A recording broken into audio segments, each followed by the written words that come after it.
Oh, hello. I didn't see you there.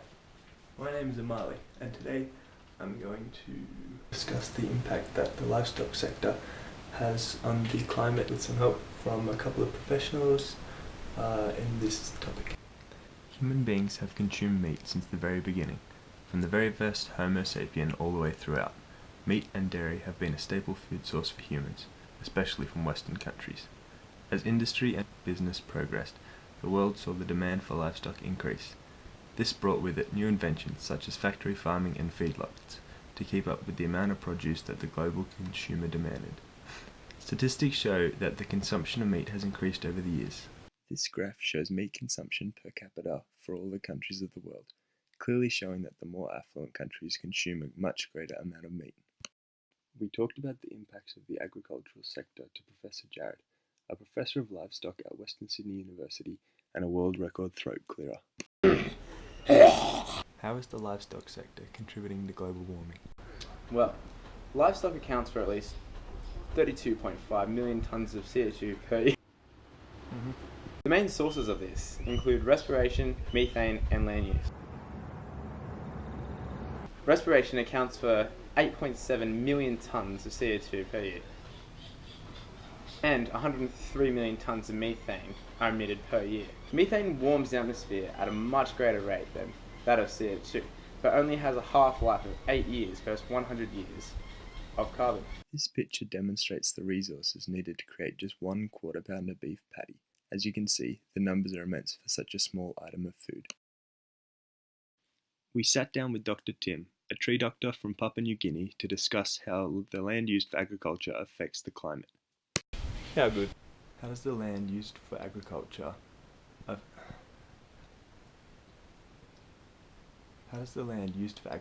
affect the climate? What are the impacts that land use for livestock is having on the climate? Land use is a huge factor, as it is not only using carbon, it is also destroying the world's ability to naturally absorb it as we replace forests with grassland to cater for our increasing numbers of livestock. Studies show that a rainforest can store at least 200 tonnes of carbon per hectare, which is reduced drastically to 8 when cleared for agricultural purposes. This also means that the 200 tonnes of carbon being stored by the rainforest will be potentially released into the atmosphere, as it is cut down or burnt to clear the land. Woodland states that the land that we use also greatly reduces the world's ability to reduce our carbon emissions through photosynthesis, as 26% of the world's land is now used for grazing livestock and 33% for growing feed for these animals. We walked with Russell, an all-Aussie farmer who loves adventures, dancing and beef. G'day mate, I'll take you out to the farm. So, Australia, we're the 3rd highest consumers of meat in the whole entire world. With 270.5 pounds of meat consumed per person per year. Now, could you imagine, right, if that was no more? I'd have nothing. There'd be no farm for me. There was no farms. That'd be no money. No money into our economy, which means no jobs. Approximately 6.4% of all Australians would lose a job if our livestock industry was to collapse. We interviewed Bren Kwan, a vegan who was an avid lover of animals and spiced pumpkin semi-skim chai lattes.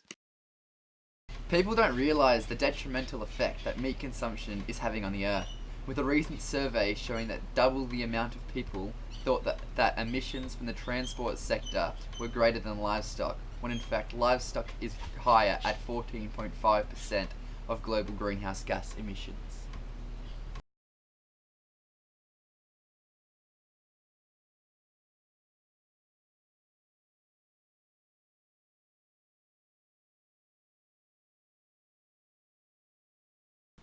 The initial problem with this issue is that the public are not fully aware of how great an effect the livestock sector has in relation to greenhouse gas emissions.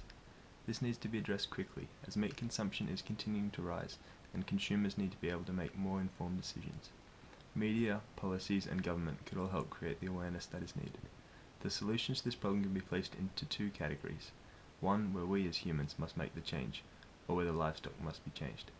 Human beings can start consuming less meat and dairy products in an effort to reduce the demand for these products. The fact that methane has such a short half-life means that if we were to cut down even a little on this consumption of meat, we would fairly quickly see a drastic difference of both greenhouse gas emissions and greenhouse gases in the atmosphere. The other solution is to alter the livestock, or their living conditions to create maximum produce at minimum carbon emissions turned out.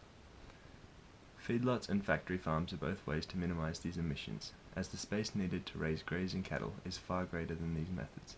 This reduces land use and potential deforestation. Scientists are also studying methane production in cows in an effort to reduce these emissions. I believe a change must be made in order to reduce the devastating effects that we are having on our planet. I personally believe that reducing our consumption of meat would have a highly positive effect on the earth. This does not necessarily mean going vegan, but just having a meat-free meal every now and then where normally you wouldn't, becoming a conscientious consumer of what you eat. I think little changes will make drastic differences in the long run.